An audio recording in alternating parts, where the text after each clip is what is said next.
Hello, and welcome to Ben Yo Chats. If you're curious about the world, this show is for you. How did so much of the world become rich? On this episode, I speak to Mark Koyama. Mark is an economic historian who has co-written a book describing the major intersection forces behind modern industrialization, including geography, energy, culture, institutions, democracy, technology, and more, and how any single factor is not the whole answer. Hope you enjoy the show. Please like and subscribe as it helps others find the podcast. Be well. Hey everyone, I'm super excited to be speaking to Mark Koyama. Mark researches comparative national state economic development and also the rise of religious tolerance. His 2019 co-authored book with Noel Johnson is Persecution and Toleration, The Long Road to Religious Freedom. And his 2022 book is on How the World Became Rich, co-authored with Jared Rubin. Mark, welcome. Thanks, Ben. Great to be here.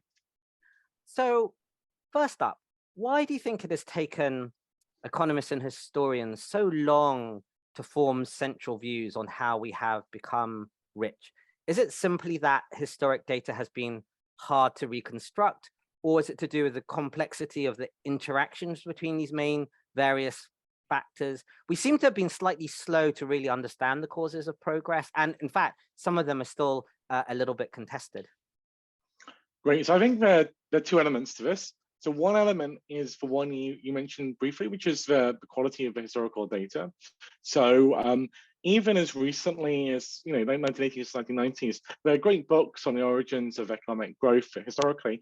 These are books I've learned a lot from. Eric Jones's European Miracle, Birdsall Rosenberg have a book on the origins of economic growth. So there were great books, but those were not really informed by very accurate estimates of per capita GDP in the past. They're not informed by real wage data, not informed by kind of the data on heights. So there has been a revolution pioneered by other economic historians in terms of how much we know, like in terms of quantifying economic history. So to give one concrete example, Angus Madison was the pioneer of historical GDP data, and you'll see a lot of books quote Madison's numbers, but actually Madison's original numbers were quite vague and really guesstimates. And it's really in the last kind of 10 years that people have created, I think, much more credible estimates, other scholars building on Angus Madison. So that's part of it. There's another part of it, which is sometimes the way I think science and even social science progresses is that initially we have quite a good early on we might have quite a good understanding of the topic, but using methods which are quite kind of ad hoc or subject to criticism. And over time, what scientists and social scientists try to do is refine our methods. But as we refine our methods, we have to throw out a lot of what we previously knew. So Paul Krugman has a famous essay on development economics about this, where he compares it to a map of Africa. So before the explorations of the 19th century, people didn't really know what was going on in the interior of Africa. But we had a vague idea where rivers were and where the mountain ranges were. But we also thought there were monsters in places and unknown regions. But as we refined our knowledge of maps, we got rid of the stuff we didn't know for certain. And actually, we lost knowledge. We forgot about certain rivers and where certain places were because we only wanted to rely on scientific evidence. And so I think in economics and economic history, there's something of the same development. So Adam Smith and John Stuart Mill actually understood quite a lot about economic progress and economic development relatively. And actually, with the formalization of economics in the post-World War II period, we actually got rid of a lot of insights about institutions, about culture, and so on, because we wanted a more rigorous framework. So we wanted a solo model. And now what the research, I think, in the past 20 years has done is relearn some of those lessons. So it really does seem that we've had a little bit of step change in the kind of history and the science here. I was kind of wondering, maybe stepping forward before moving back, if we think of becoming wealthy as a form of progress, what do you think this history teaches us on where we might go next? Because you lay out in the book strong arguments for the intersection of several prerequisites, such as infrastructure, institutions, culture, geography, represented democracy of sorts, energy. Do you think these same factors will broadly apply to, for example, poor parts of Africa or developing nations, even if country specifics will vary? Or do you think it's so kind of complex and nuanced that those individual factors will always vary depending on the locale and where we're thinking about? So the lesson of Alexander Gershon was that like the path followed by later industrializers is different to the path followed by the early industrializers. So we can definitely see that.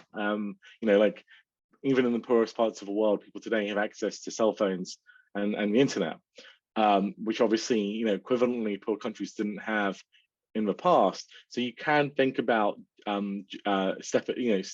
jumping over what were previously important steps along the road to getting rich. One of the big challenges, I'm not a prognosticator. I don't think I'm like a super forecaster. So, but what I would say is one of the one of the main routes to getting rich in the last 150 years roughly, it's been manufacturing. So that's a route pioneered by Britain, by the United States, by countries like Japan, by China, right? And often, you move through the value chain from lower value to value added manufacturing goods like textiles, and up the value chain to more sophisticated products. One of the issues in the past 30 years has been that other countries, China had such a cost advantage, but other countries, say in sub-Saharan Africa, one other parts of the world, struggle to get onto the ladder even. And so that manufacturing route is difficult. Now wages in China have started to increase, so it's higher in China. So there's a possibility for other hubs to emerge for low-cost manufacturing. Perhaps you could say Bangladesh is already doing that. But the broad principles still seem to apply. So we're trying to articulate certain principles about like institutions and culture, and also when we talk about infrastructure, we're talking about infrastructure which supports kind of markets and trades. So I think those broad lessons still apply, but yeah, as you suggest, it's nuanced in the sense that how it applies is different in each case, and that's why the historical record is rich. It's why development economics is complicated, and it's why people can make fools of themselves with too strong predictions.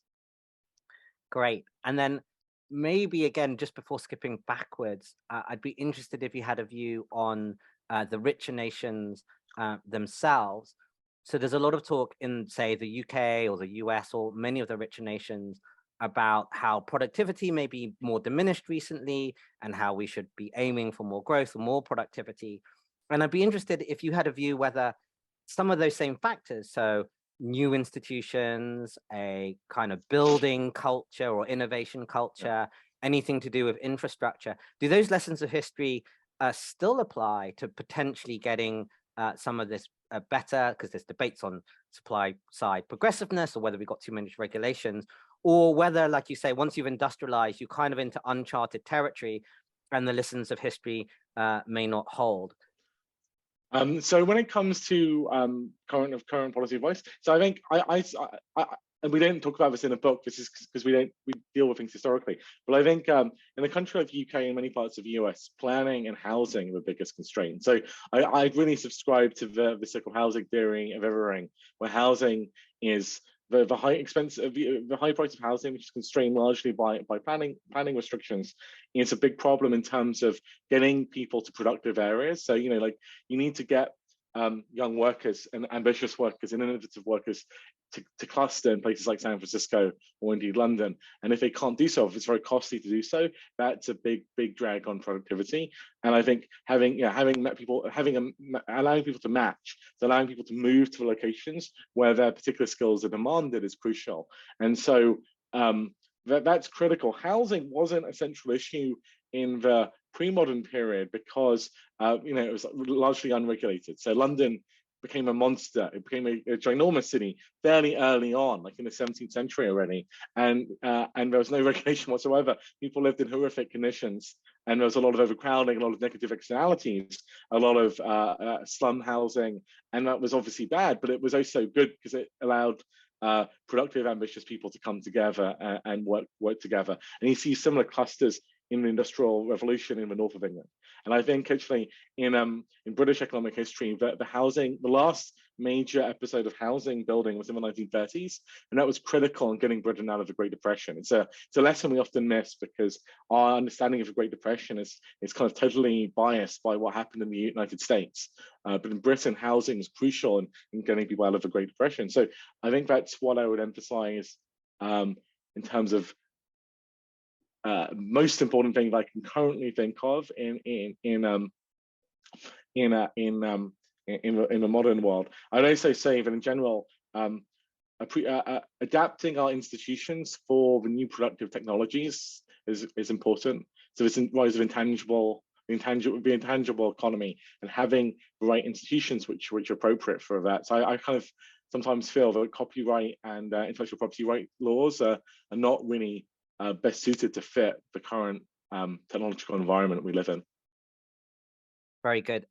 So that's exactly what Anton Howes said, who was on the podcast a few minutes ago on the institution side on copyright and patents. And actually, Stian Westlake, who was also on the podcast recently, has said a lot about new institutions, particularly for the intangible economy, but for other things, or new bits of old institutions. But I think your housing point is really interesting. Yeah. I didn't know either of them had been on the podcast, but I know both of them. So yeah, we share similar ideas, I think. So it's good you have not as yet contradicted either of them, at least on the forward-looking part. That housing point is really interesting because it's sort of so contested. Because I would say there's probably a broad consensus in the UK amongst economic or even economic planning people that if you could build a lot on the green belt, which they don't think is very valuable land, it would be enormously beneficial in economic terms. But the political economy, at least people reading of the political economy, hasn't seemed to have made it happen, which seems to be a little microcosm for a lot of these things. So we'll see where that goes. Although there's some signs actually just today in September, the UK is going to try and do something about that with the new government. So maybe then skipping back to your book, why I really liked it, or if I got the reading of it right, is you seem to be arguing with your co-author that it was the intersection of so many of these prerequisites which was really important. So it's not just institutions and infrastructure, it's not just coal in Newcastle, it was not just a kind of parliamentary representative democracy or your geography. It's the fact that you had brought all of those components together. Am I right in reading that as a central kind of argument of your book? And then I would add on top of that, you're quite careful to lay out kind of the median sort of theories about where all of this literature is and make the intersectionality of it all. Would you yourself weight any one or two of those factors, or maybe some of that intersectionality perhaps different from where the median literature is? So yeah, complicated question. So from a scientific perspective, in some sense, what we do, like a natural science perspective, in some sense, what we do, you could say is not fully satisfying, because if you want to propose a theory of economic growth, you want it to be parsimonious, and you want to kind of focus on a few factors, and so that's what some people tend to do, because I think it's a habit we have from if we've studied like the harder sciences. But what we feel is important here is that we're not articulating theory of growth. We're documenting how the Industrial Revolution, how modern economic growth began, and so then it's important to be broad-minded about the causes, and it's important to give a full coverage and give equal weight to certain views. And my positions on this are open to debate and change, and I think there's a lot of room for allowing for multiple channels of causation. So to be clear, for example, there's some scholars who really emphasize the role of the energy transition. So the move from an organic economy to a mineral-based economy, particularly the coal. So they'll say coal is central to the British Industrial Revolution.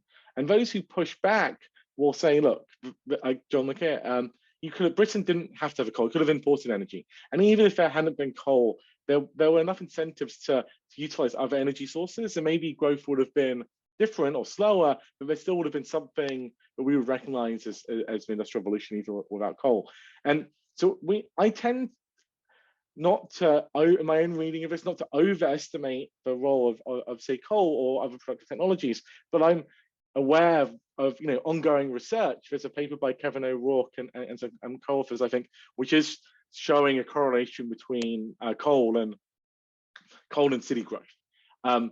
So coal might play 5%, 6, 7% contribution. That's not trivial, but it's not all of the story. Another example is the role of slavery in the Caribbean in the British economy in the 18th century. So in our book, we review this hypothesis, which is associated with Eric Williams, but we kind of come down on the side of the skeptics because we didn't see evidence at the time we were writing of strong linkages between the sugar nexus. So the British colonies in the Caribbean, based on slavery, basically enriching a lot of plantation holders, and they're making some people rich. But we didn't think there was a lot of evidence for links between what they were doing and then industrialization later. So we downplayed it. Now there's a new NBER working paper by Joachim Voth and Stephen Redding arguing that that there is evidence for this link.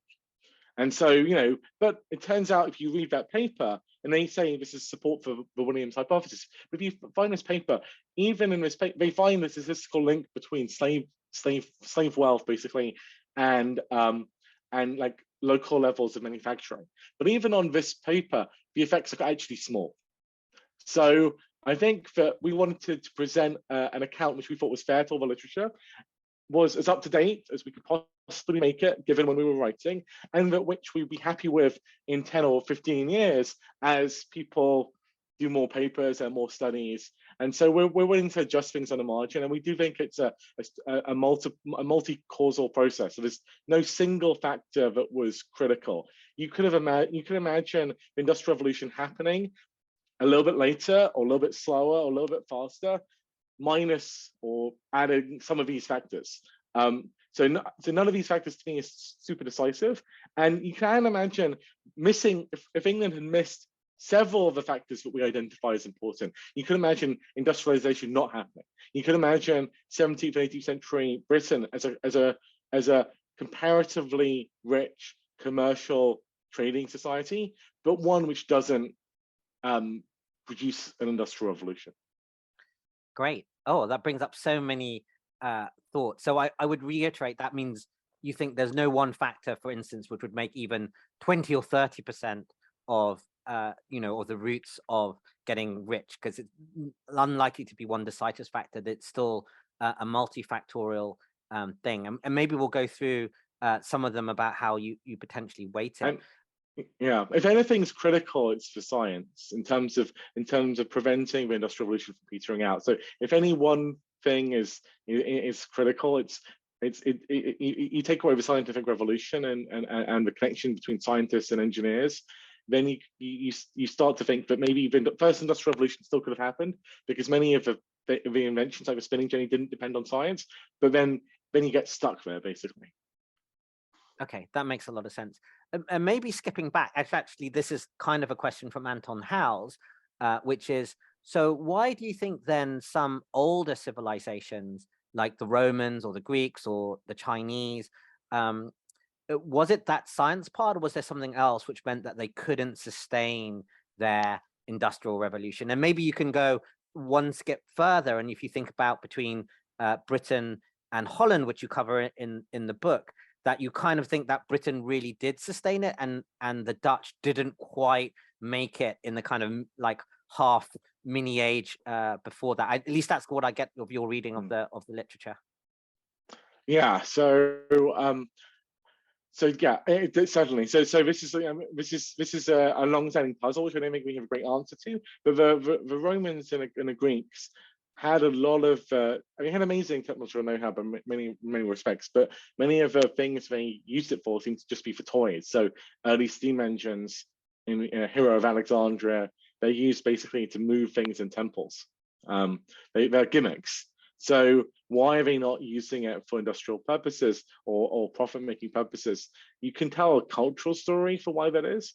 You can tell a story where slave labor is sufficiently cheap that mechanization is not appealing. You can tell a story where the engineer, the know. I think the tool making was there. So if you look at the anchor fire mechanism, this proto computer calculating device, which was discovered in a shipwreck, and was off a Greek island, and Cairo mechanism. They had the engineering tools to do it. And so that even makes a puzzle. I used to think they didn't have the engineering capabilities, like the ability to make, reliable clocks and so on. They had it undoubtedly now. So that makes the puzzle more stark. And I don't have a great answer to it, but I think culture is plausible, and I think the slavery factor is also plausible. And then when it comes to the Dutch, so they are participants in the scientific revolution. One thing they seem to so I would mostly say it's a scale thing, and I think part of it's a political economy story, in that the Dutch are just too affected by their war with France, too devastated by their war with France, but they've got this huge tax burden, huge debt burden they have to pay off throughout the 18th century, and it leads to a bit of they have this stagnant, relatively stagnant at high levels of income 18th century. But you could also say that Amsterdam's a finance capital, a trade and finance capital. It doesn't seem to have quite the population of skilled mechanics and manufacturers that you see in British cities, particularly obviously Birmingham, and then later Manchester and Liverpool. And so that could be another factor. But there's not as tight a link as we see in England between the scientists and the people actually improving things on the ground and making machines. That makes a lot of sense. And I wanted to touch on two things which don't appear so much in the book, and maybe because it's slightly later. But I was reading what Brad DeLong has written, and two things that he mentions quite strongly in his kind of more grand narrative. So you've kind of put a lot of things together, is the rise of the kind of corporate form, and also the rise of the industrial lab. Although I guess industrial lab is putting science into action. So in that way, it's just perhaps a slightly later on view. Do you think that perhaps well, he dates it from 1870, so maybe from 1870 onwards, did play this kind of role in the sustaining part of the Industrial Revolution? And do you think maybe there's a little bit more weight on those? It's part of the second, what people call the second industrial revolution. So it is a core part of that. And it's the second industrial revolution we've seen some of the most decisive technological innovations. And so in some sense, the industrial revolution traditionally, and we go with the traditional view, gets weighted very heavily because it's the first. And it is a breakthrough. But it's true that the decisive improvement in living standards, and additionally, the period where, like, in some sense, the modern world is created is the second industrial revolution. So that's when you get, as DeLong and others have mentioned, that's when you get electricity, it's when you get the automobile. So the really core technologies for the modern world come about in the second industrial revolution. Now, I'm reading Brad DeLong's latest book right now, and so he emphasizes the corporate form more than we do. We do mention it at some point because it's linked to North Wallace wine glass beer, so I think it's very important. So I think it is important. It's just he emphasizes it because it allows a division of labor. So now you could be a Tesla in a corporation, and you don't have to worry about the management side of things. So I can buy that that's important. Whether or not it's critical, it doesn't strike me as being as critical as maybe as DeLong maybe suggests. The research lab is definitely important, but I think they were already bringing technology was already being brought to the market before the research lab.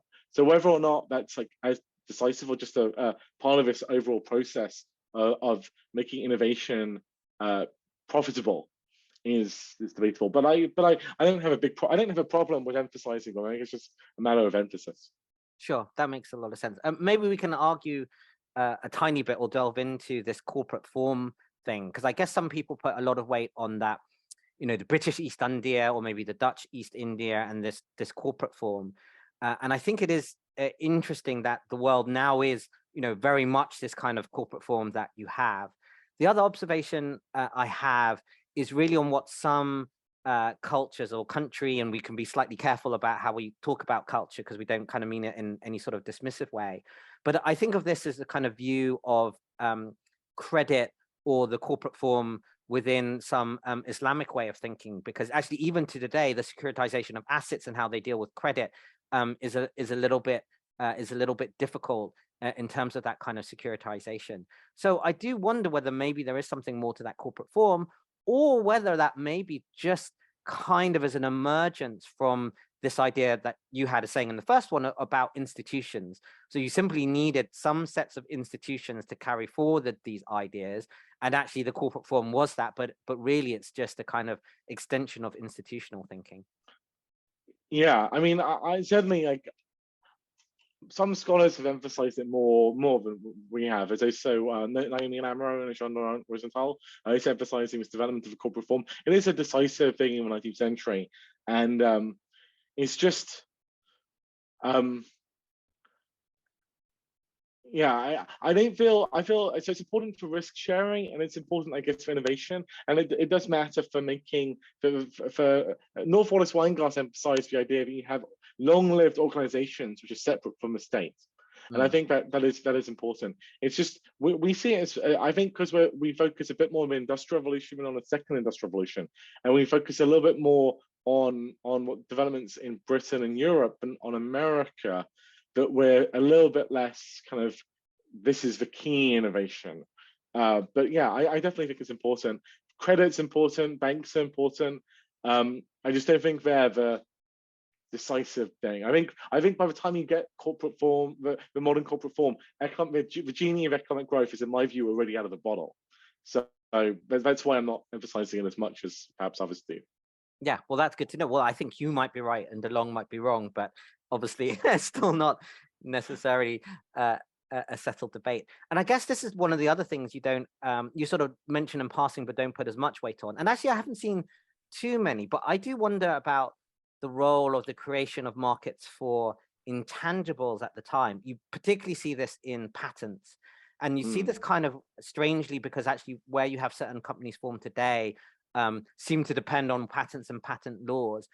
And in some ways, I do view this as an extension of institutions, and you always had trade secrets and those sort of things. And you mentioned it as one of probably those as a factor, but again, not a decisive factor.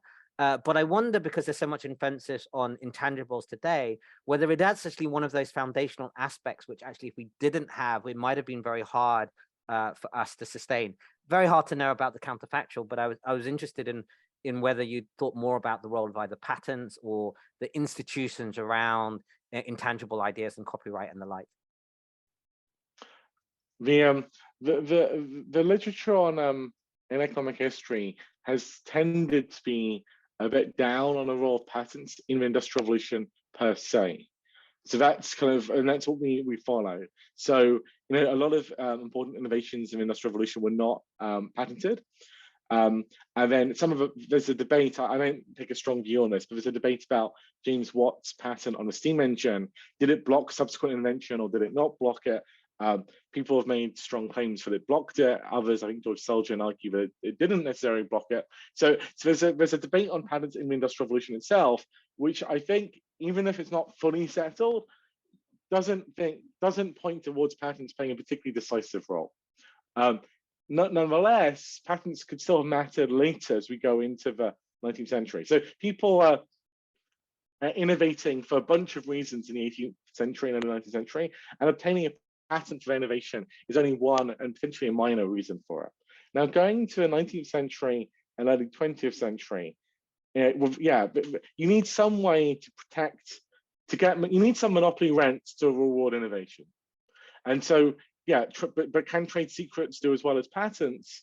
For some things, right? Coca-Cola still have kept their recipe secret. So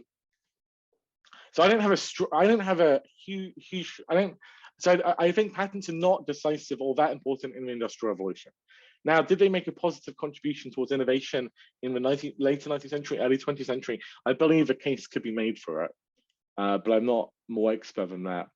Yeah, okay, that makes sense. So the median literature downplays it certainly in the first industrial revolution, but 1870 onwards and sustaining might have had a bigger role. Another thing I picked up on in your book, and I hadn't really seen the literature on it, so I was really interested, which was this idea. I'm going to put it in my language, but this kind of idea of nation states which had come through perhaps a common law route or a sort of living constitution route, which you see in the UK, versus those nations which had more of a kind of fixed constitution and fixed laws and how they might relate to progress. In fact, I see this debate a little bit in the US today, actually everywhere, but in the US today, between a kind of more literal reading of old constitution law and more of a kind of progressive reading and more of a living constitution. But it seems to me there's some literature which is maybe suggestive that if your representative democracy had a little bit more of this flex, it made it a little bit easier to sustain their initial catalyst. Have I read that right? And is it maybe just a little factor, or is it potentially more important? And how does this extend to other nation states? I think it's a little bit of tension here between. So there's a literature about common law versus Roman civil law, which we review. But that's not so much about fixed constitutions versus variable constitutions, because on that divide, right, the US and the UK both come down as being common law, and so there's this literature arguing for benefits of common law over fixed particularly French legal traditions, and so that goes. Hayek made that insight, and then there's this more recent, though now 20, 30-year-old kind of econometric empirical literature arguing for some benefits. That literature is quite heavily criticized, particularly by economic historians. So I don't want to put too much weight on it in the sense that there do seem to be some particular benefits for how financial markets might have developed better when you have common law. Common law just seems to protect shareholders better and things like that. But one weakness of that literature, I think, is they really emphasize legal origins. And what's happened in the last kind of 30 years is that there's actually been a lot of amalgamation of law. So England's a common law country, but when it was part of the European Union, Britain's a common law country, but when it was part of the European Union, they actually imported in a lot of continental civil law. And similarly, other countries, so in sub-Saharan Africa, you have countries with French civil law due to their colonial origins, and countries with English common law due to their colonial origins. But over time, they're just taking law from each other. And so the differences are shrinking. So there's a literature on that. Now, how that relates to fixed constitutions versus living constitutions, I actually haven't seen explored in the academic research. In general, my view is most countries don't follow the US? Like a lot of like new countries or fresh democracies want to have a formal constitution. So I think Britain rather, is almost on its own. It's quite rare in its living constitution. I mean, the power of the monarchy de jure is far, far greater than anyone realizes, because we just don't recognize, they don't exercise any of those powers. Yeah, okay, that's clear. So the common law arguments seem relatively weak, although there is a literature on it. Property rights obviously important, but not necessarily common law. And then, yeah, the UK is a little bit odd in terms of its living constitution, and actually still has ramifications now. So I know First Nations tribes and Aboriginal tribes in Australia and Canada are pulling out contracts that they made with the monarchy going back, and there's some arguments around that, which actually potentially have legal force. So that is quite interesting. I guess that pivots me to another element you talk about, and put sort of some weight on, although it's a bit complicated, around, I guess, this kind of elements of culture. I'm particularly interested in what you make of trust, because that kind of comes up a lot, this ability to trust. And I guess there's two or three things here. One is, did you only have view on the kind of Quaker movement and this kind of handshake trust element, and was that important or not? And then you touch on it briefly, the kind of so-called frontier culture in the US, or perhaps that's like the building movement today. But I'm not sure whether that's just a nice story or if there is something more to it. But it does have something which actually, again, Anton Hulse has called about this kind of innovation mindset, or people who kind of tinkered, or entrepreneurs around about particularly this first industrial revolution, but maybe the second as well, and all of those kind of things together making, call it elements of culture, or a kind of a mindset. And I was interested to know how much weight you put on that and what your view is. And some of the literature is obviously a bit mixed. Yeah, so a lot of my questions. So the way we view culture is through this language that Joe Heinrich has pioneered. But he's not. It goes back to Hayek actually, which is to see culture as a set of heuristics. So in a complex world, we rely on heuristics, and these heuristics we've learned from others, either from our parents or from our peers, and we're not fully rationalized. We can't fully rationalize. So who we trust is one of those things. It's like, like some people be more trusting than others. If you grew up in a more trusting society, you're probably going to trust more. And so all else equal, high levels of trust are going to be good for an economy because they're going to just allow you to do things quicker. It's like, I'm going to assume you're going to pay me for some service. I'm just going to do, we're not going to like do everything as a spot exchange. We're not going to, we're going to just assume that other people are going to play by the rules, and that actually lowers a lot of transaction costs. But of course, trust is endogenous, right? In an economy which is doing well, people are more likely to behave in a trustworthy manner. So there's a big econometric problem in disentangling causality. So yeah, so trust is one example of a cultural trait, and cultural traits we think of as these have learned heuristics. Now, so so in a low trust environment, it could be in equilibrium. So if you're in a society where crime is rife, people are dishonest, you're going to be suspicious of people, and your suspicion of people is going to make other people suspicious of you, and it's going to be self-reinforcing. And so, yeah, that's a barrier to economic development and economic growth. In a British story, there does seem to be a role for religious minorities, so particularly Quakers in the Industrial Revolution. And so people have said, why was that? Like, what gave them that advantage? And there is a story where trust did give them an edge in terms of expanding their businesses. So there are a lot of Quaker businesses in Industrial Revolution Britain. That's yeah, but I think it's plausible. It's hard to find. It's hard to. There's no econometric paper which nails this, but John McKean has written about it, so I think it's plausible. Whether it's decisive is another matter, as we've already mentioned. That's quite different to the frontier culture that Americans are said to have, which is all about individualism, about going it alone, and actually might have some potentially negative correlates. So I think the scholars who did the frontier paper show that in these counties with more frontier people, there's lower take up of vaccines, for example. But yeah, that's so cultural traits persist for long periods of time, and they shape economic outcomes. Yeah, so mindsets matter. So Anton's stuff on innovation. Yeah, innovation there does seem to be a cultural element, I think, to innovation for sure. And if a lot of your peers are innovating, you're more likely to innovate.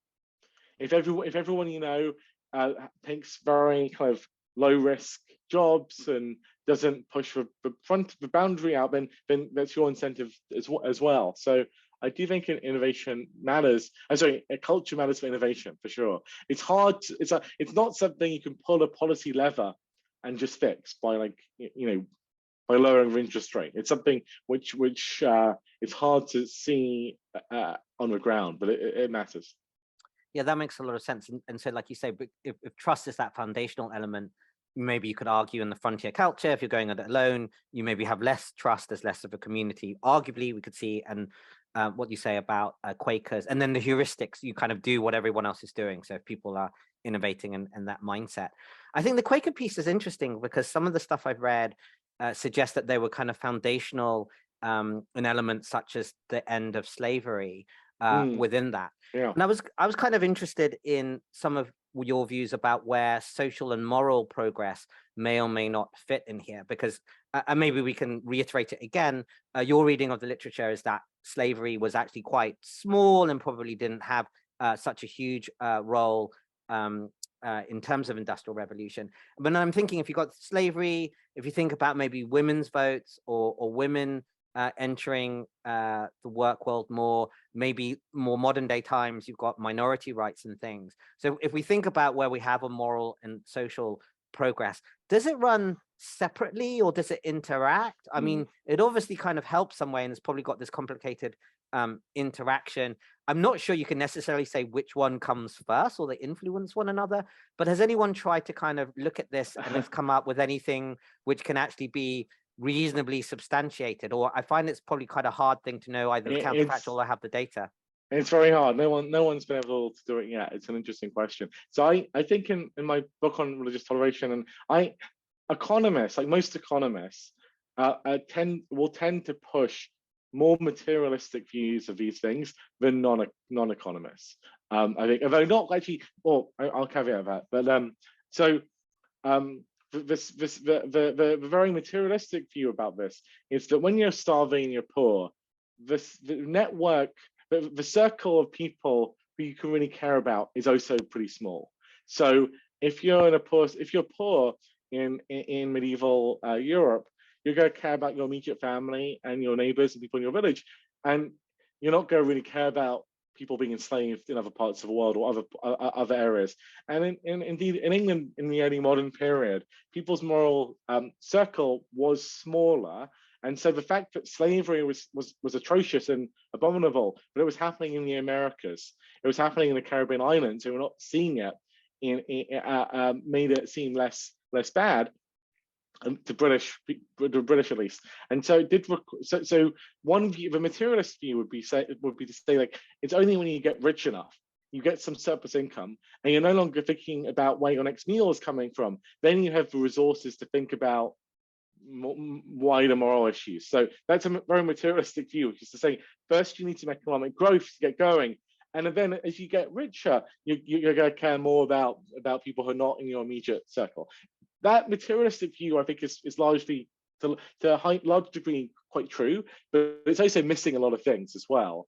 And it's missing the cultural story. So the cultural story would say that probably something like Christianity is at the root of this, because Christianity does teach a particular moral code, but then it had to be implemented by groups who were fairly radical and willing to go against the conventional wisdom. So because Christianity emerged in a world where slavery was just ubiquitous and inevitable, early church fathers reconciled themselves to the existence of slavery, even though it goes against the idea of, people are equal and they all have a soul. So it took a group like the Quakers to really think that this was an abominable, and they were far out from mainstream Protestants and Catholics in all their views. They're pacifists, they believe in religious freedom, they're willing to kind of be ostracized and punished for this. So the Quakers are important in this moral revolution that happens in the 18th and 19th centuries. And then they managed to convey their revolutionary fervor to other people, both religious and secular, in a way that generates the abolition movement. And it's fascinating. And it's clearly the materialistic story I gave you isn't sufficient. It's part of the story, but it doesn't quite capture what's going on with abolitionism. That makes a lot of sense. I think it helps that the people in the South, they can't become abolitionists in some. It's harder for them to be abolitionists in the following sense: they grow up with slavery. Say the South of the U.S., the Confederate States, they grow up with slavery, and so they even though they know about all the crimes of it and all the horrific things, they can't judge their friends and family who are slave owners too harshly. It's hard for them to do so. Morally, if your dad and mum own slaves and so does your cousin, even if you don't think slavery is a good idea, it's a bad institution, it's hard for you to accept the worldview which says that your parents are criminals. So it's easier for the Northerners and for the British who live in Britain and to think of the slave owners in the Caribbean or the slave owners in Virginia evil, and to develop that set of views against slavery. So and then they can convince other people. So I think it's a fascinating topic, but it's not one that economists are best placed to solve, because it's going to be difficult to track the change in cultural values. Maybe there's a way to do it looking at abolitionist newspapers or looking at using text search. Maybe someone could scan thousands of documents and see how abolitionist sentiment arises over time and where it arises. that's one for the PhD, possible PhD or postdoc students Yeah. out there. Yeah, I can see that. So these qualities, cultural qualities, hard to measure, hard to get a sense of, and therefore falls out of a lot of economics today. But I do hear you on your narrative of saying, well, you need to have a certain level of richness maybe as a prerequisite, but then you also need some cultural change story, maybe by a minority or wherever it comes from. So like, you had richer nations before, they haven't maybe had a prerequisite, but you need that narrative as well.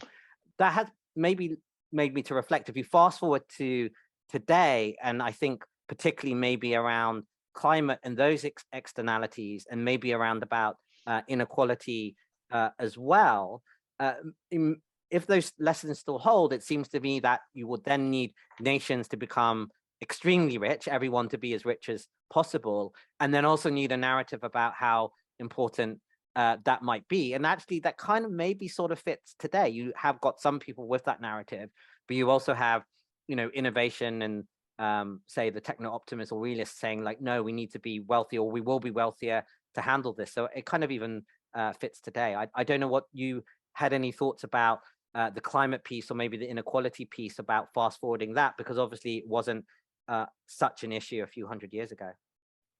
Yeah, I think it works with climate change. You need some level of moral universalism. But you can see, I mean, people in rich countries care about climate change, and they are willing to pay a price. Not what one thing people don't want to pay a price if they think they're the only ones paying it.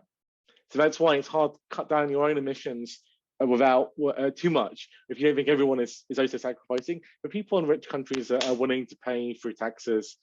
They're willing to accept that, and that reflects moral universalism and the fact they're rich. But it's much harder to persuade people in poorer countries to sacrifice economic growth to reduce their emissions. So that's certainly the case.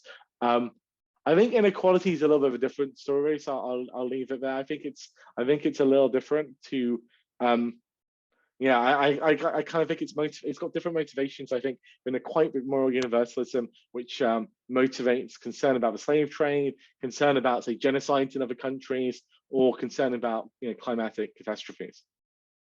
Sure. Okay, that makes sense. And maybe skipping back one thing on going back to the history part. Um, I read your book as kind of suggesting that the role of war was maybe via second order impacts on technology and the like, rather than war in itself in terms of its contribution to economic growth and technology and things. Do I read that right? And what is your thoughts about all of the wars that we used to have? So I think there's a bit of a naive. Well, there's a view where war is good for economic growth, and I think that's wrong mostly because war is very destructive. We're seeing that in the Ukraine right now. So, and I think that some of that comes from this misplacing Keynesian notion that war kind of gets the economy productive revved up, which is just kind of like I think bad Keynesianism. And then it also comes from the fact that in the 20th century there have been important spillovers from particularly American military innovation has spilled over to the domestic sector. And so that's true, there have been spillovers. But I'm not aware of such spillovers from the pre-industrial period. So on net, war is probably bad, but then there's this argument that war is weeding out weaker states, or war is encouraging urbanization, or war is prompting, in some sense, some change, which is good for growth. I think on net, the destructive effects of war are probably the more important ones. But of course, without the pressure of war, you wouldn't get a lot of institutional changes that we talk about. So that's where war comes in. You're weeding out weaker policies, and that is a proving ground for certain institutions. So that's what happens in Britain. Like the Glorious Revolution, all these institutions are really driven by competition with other powers, particularly France. Yeah, and maybe helps drive representative democracy and all of these other impacts. Yeah, I can see that. So war itself. So if you had another mechanism which could achieve the same ends, you definitely want to choose that over war. And maybe is that also going back to some of your earlier work on the Black Death, because obviously that's simply like a bad thing happens, and maybe you get these short run impacts, but maybe the second order in institutions. I mean, maybe what do you find was most misunderstood, or you find most surprising on your work on the Black Death? And I guess you made the Black Death able to be a kind of one of these kind of discontinuity type of semi-causal type of experiments. What did you find there? Yeah, so well, the main story about the Black Death is obviously 40% of the population die, so you massively change the labor capital land ratios, and so I don't know if we're revolutionizing our understanding of the Black Death. More is clarifying. So you could take what I would call crude Malthusian view, where the Black Death is just great. This is kind of the view Greg Clark promotes in his book of Farewell to Arms. Black Death is great. Real wages soar, peasants get to eat meat, and it's all great. Which is kind of strange, given that if you care about living standards in general, you care about your life expectancy, you care about the life expectancy of your friends and family. So this elevation of a death rate was probably pretty horrible for overall living quality, even if your incomes and wages go up. And the increase in wages was actually took some time to take place, and it was to some partially offset by disintermediation in the overall economy, so decline in trade and so on. But it's still true. It's still true that wages did go up. It's just they took several decades to do so. So it wasn't like an instant adjustment. Wages did go up, and it did eventually produce something of a golden age for those workers who survived. So I don't think there we're overturning the kind of the caricature of the Black Death as much as clarifying it. But for example, it was the 1370s. It took until the 1370s for real wages to really start rising in England.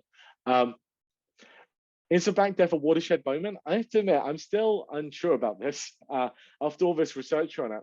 There are scholars who argue that the origins of both the great divergence between Europe and Asia and the little divergence within Europe can be traced to the Black Death. And we discuss those arguments, but I'm not sure if I really fully endorse them. We have a paper under review right now looking at the impact of city growth on the Black Death, and we don't find evidence for a total reset of European economy. So that's a bit of a partial answer, but that's what I feel about it currently. Yeah, okay. So not the be all and end all. And I guess this refers to also some of your stuff on geography. It's definitely a factor, but it's certainly not the be all and end all. And you can see this with various geographic things.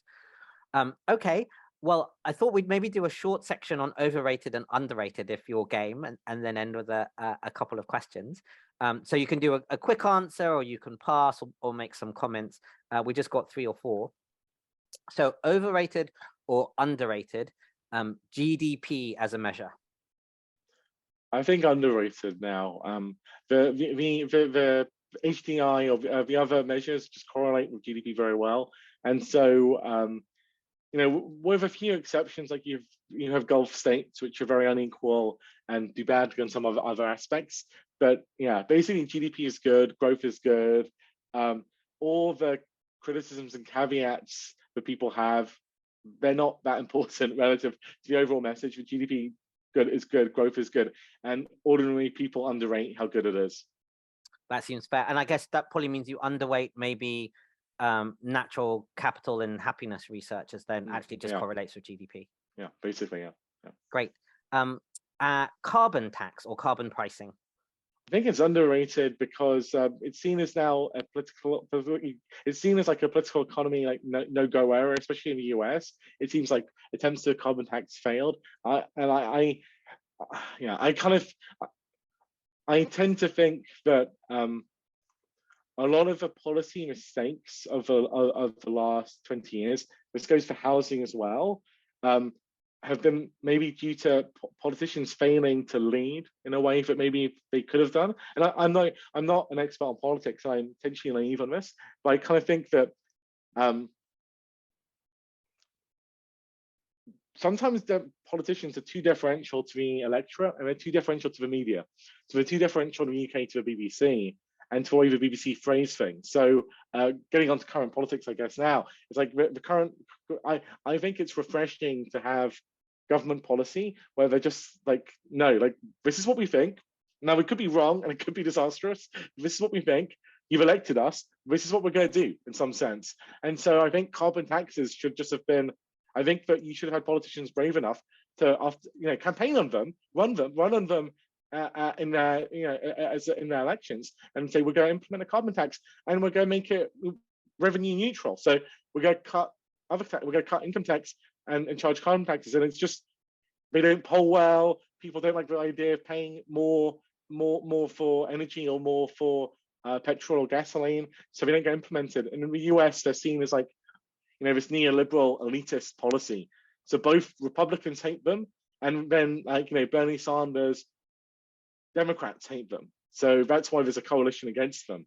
But I feel that politicians need to listen to experts more, and they need to trust experts and risk their political careers. This is a bit of a tangent away from the carbon tax specifically, history, but and away from history. But if you look at, American politics is a little bit different, so I won't comment on that. But if you look at British politicians, they have very short shelf lives. So David Cameron and George Osborne are relatively, they're not old, they're young, relatively, and they've been out of office now for like 6-7 years, and it doesn't look like either of them will ever get a political comeback. So we're not in the age of like political comebacks. Tony Blair, had an amazing opportunity and did a lot and reformed many things, but he didn't reform nearly as much as he wanted to. He was out of office when he was in his early 50s, I believe, and no political comeback for him. So Rishi Sunak, again, super young, may not ever come back into headline politics. So if you have a current chancellor or prime minister, in some sense, if you really genuinely believe your policies are best for the country, you might as well implement them. You might get, if they don't work, or if you get punished at the polls and you lose the election, in some sense, so what? Your shelf life is short anyway. If you look at all our recent political leaders, none of them have come back in frontline politics. Unlike in the age of Gladstone and Disraeli, or in the age of yeah, there's a part of me which agrees, because particularly in the UK, we don't have midterms. So you have your 4 or 5 years, probably that's it. You might as well do it. And yeah, my two big things would be carbon tax and actually building on the green belt, which is, it shouldn't even be called the green belt. It's mostly brown belt. So, and that's because there's relatively few things that actually you can get 80 to 90% of economists to agree upon. Actually, we talked a little bit about this in history, right? There's always balance and nuance. But, in the UK, or, 80 to 90% of economists agree on a carbon tax and actually give the revenue back some way, either dividend or a tax cut, so you can make it revenue neutral. And actually, most people agree on that a lot of the green belt is really useless and you should build houses on it. So when your technocrats have that degree of consensus, you should probably listen to them. Other things, obviously, is a bit more 50-50, but that's kind of fine. Okay, a last couple on here then. So thinking about innovation then, do you like these innovation institutions like DARPA? Here in the UK, we have ARIA, you've got HARPA and things like that. Overrated or underrated? I think I have to pass on that one because I don't know enough about them. So sure, that's fine. We'll pass. And then current governance mechanisms. So current mechanisms of representative democracy, let's maybe just say UK or US. Do you think they're about right, or overrated or underrated? Overrated. Yeah. So there's obviously something obviously is a bit broken in the system right now in both US, UK in different ways. So I touched on it earlier. I think that if you think about I think we can without in both countries on different margins, there have been major policy failures in the last 2 decades, and particularly potentially, I guess, let's just say the last 2 decades, like ex post. Like at the time, I'm not saying I was smarter than anyone else. I'm not saying I would have made better decisions than anyone in office. But ex post, we can say there have been major governance failures. So I think we have to think about how how these work. I mean, one example which is kind of just obvious, and I think everyone kind of agrees with, though we don't know what the solution is that politicians. It's really hard to be a politician, particularly it seems like British MP in the age of social media. Right, you get a lot of hate mail, you get a lot of you get really hassled by crazy people, and so that means you know, like, so if you're a British MP, you don't want to build on a green belt if your constituents are in a green belt, and like they can make your life hell if you do something they don't want you to do. And so there does seem to be an issue with, yeah, how our democracies are functioning in terms of delivering good policies. Now, I don't have a solution for how to improve it, but I think people should be willing to think about it. Yeah, and I don't know. People will differ a lot on what the proposals are. I know in the UK, for example, you know, more than 10 years ago now, there were discussions about proportional representation or the alternative vote, which may or may not have been good. My views on that change, but like, I think we should be open to the idea that we don't have the best system. We could improve. That seems fair, but you don't have any intuition about what you might experiment with. Well, in the British case, I mean, the House of Lords is kind of pointless right now because it's purely advisory and it's purely filled with ex-politicians, and so you have a very so on the face of it, you have basically a parliamentary dictatorship because Parliament gets whatever it wants. But on the other hand, you don't seem to, there seems to be a struggle to actually get policies through. So I don't know that I don't know exactly what to do there, but it seems not quite right. I think the thing I mentioned about social media, politicians are not experienced enough. They seem to leave office too quickly. There are plenty of, I thought, effective cabinet ministers from the Cameron Osborne era who basically left politics after Brexit. And then you replaced them with a bunch of people who were Boris Johnson or Theresa May's, very few survivors. So I feel in a British case, compared to even the 1990s, you don't get longevity of cabinet ministers. And people move around so much, so they don't get expertise in their role. So there are a lot of small things I would consider. Yeah. My radical solutions would be something to do with the upper house here in the UK, something like give them a single 10-year term or a single 10-year term with a 5-year extension. So it's longer, but kind of limited. So they kind of feel like, okay, 10 years, we can get something done, but we're only going to get those things done. But you have to be elected, right? Or some sort of thing. And the second really controversial one is, so I would slim down the number of MPs, but I would pay them a lot more. No one likes this, but I would even pay them whatever it is, like whatever you think it is to be the equivalent, like CEO of your mini state. Maybe that's even £1 million, right? So people would probably really want to do it for £1 million, but maybe like they do in Singapore, if there's any graft or any bribery, maybe you have to evoke the monarchy, right? That would be treason, and you go to jail for a really, really long time. It's like unacceptable to have this second job graft thing, but we'll pay you a lot of money. And therefore, if you're a poor person or have some other radical ideas, you could, well, £1 million would be life-changing, and means that more people could go for that, and hopefully you would get better talent. Maybe it's too materialistic, but I do think incentives matter, and we don't pay them very well. I do think there's a huge weird difference in the British system between your average local MP who stands up in PMQs and just says something stupid about their local constituents. They're like, my local constituents really want a park, basically. Sorry, we're going totally off topic, but anyway, I'm sorry, I'm in danger of ranting. So the local MPs are really fixated on local issues and have no training or expertise in what's going on a larger scale.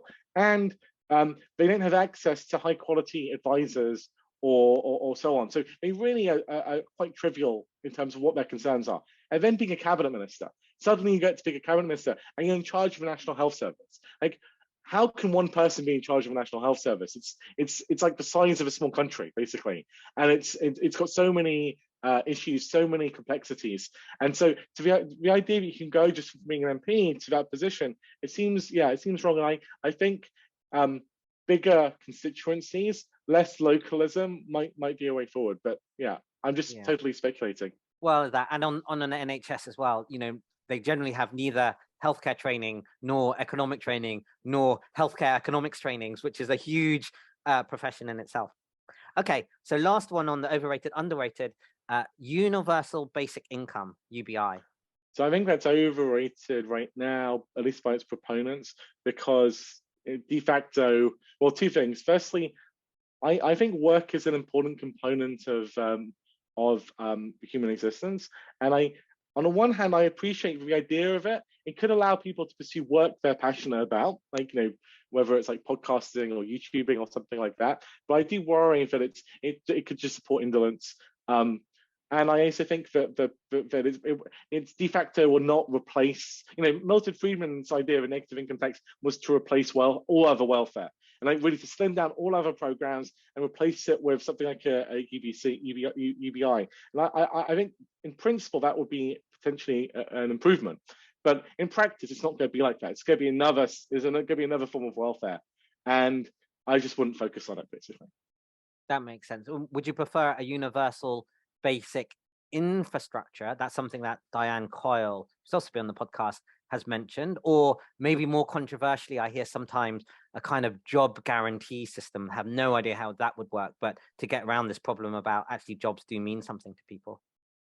Yeah, so I'm not too in favor of a job guarantee, because I think it's too much messing with kind of market incentives. I don't know what Diane Coyle means actually by the universal right to infrastructure, but I think that you want people to not fall below basic minimum, which is set by your society. So it's going to be higher in a richer country than in a poorer country, and so and you don't want that to have too many disincentives to work. So in that sense, maybe some basic payment could be justified, but it would have to be small. Small. I think the problem is there's always a trade-off between setting the incentives not to penalize people who want to work, and also not penalizing people who cannot work. And so, but in some sense, you can't square the circle. Yeah, no, that makes sense. But I think what is it called in the current UK welfare reforms seem to be in the right direction. I know they're unpopular, but I can't remember what they're called. But which are trying to minimise the tax incentives you face from going from welfare to work. I think that's important to any scheme. Yeah, it is a universal benefit. I think Diane Coyle meant by infrastructure essentially very good public services. So rather than give people income, you're giving people sort of a more equal opportunity to them. But it's that sort of concept. Great. So final two questions. One is, are there any current projects you're working on you'd like to share, or anything we haven't mentioned that you'd want to highlight? Well, I've got a Templeton grant with Desiree this year, so he's my wife, and we're working on the origins of liberal institutions in England with not just us, with several graduate students at GNU as well. And so that's a big project, but it won't come to fruition for several years because it's really in the data collection stage. So that's kind of the first thing comes to mind. I've got some other projects on things we touched on, like the Black Death, but this one on liberal institutions, basically from a Norman Conquest, Magna Carta, all the way up to the Glorious Revolution. So it's very historical, but it's going to be more data intensive than anyone's done on all those topics, I think. So it's quite ambitious. That's the big project. Oh, that sounds really exciting. I was recently speaking to Jake Sol, and he put a lot of weight on thinkers thinking about Cicero influencing these institutions. But anyway, there seems to be that's more history. It's a more history of ideas way of thinking about it. Yeah, people have asked us if we're going to integrate it with a history of ideas, and in principle, I'm open to that. I like reading about Cicero and so on, but it's not something. But even though I like that stuff, my research tends to be more on the material side of things. You like the data, something you can add. Great. And then last question: do you have any life advice you'd like to share, or maybe you could have an advice for a policymaker for one policy, although it sounds like your policy is carbon tax, so maybe we discuss that, or maybe advice for other people who are interested in becoming an economic scholar and the route you've taken. So any career or life advice you want to share? I'm not sure I'm the best person to give advice.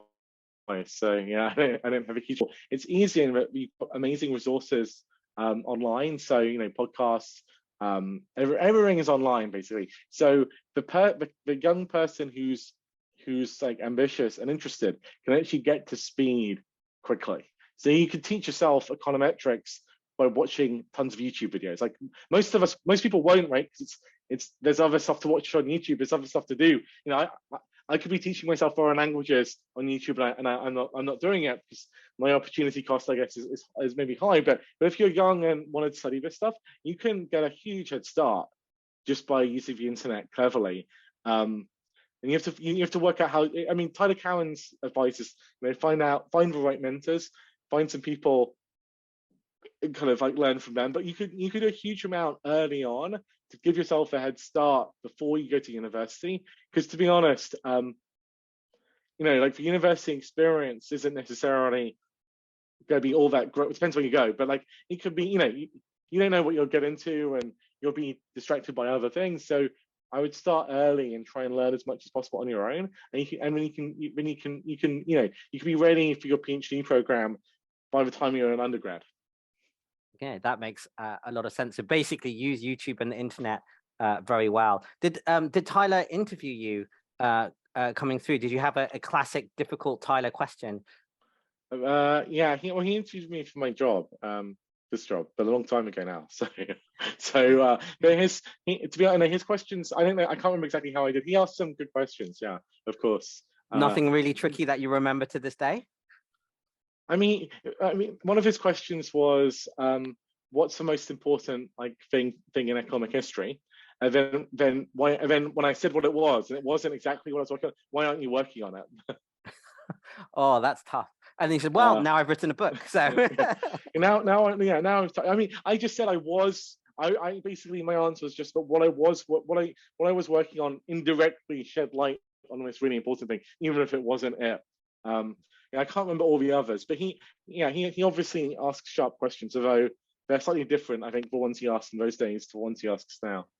And do you still think it's the same, the most important thing in economic history today? Yeah. I basically said the question of this book, the origins of economic growth, and so yes. That's why So you've written written a book. You've written on a book on it. Yeah. I do think maybe you should extend it slightly into thinking about what the lessons might be for today, but I guess that's for the forecasters to think.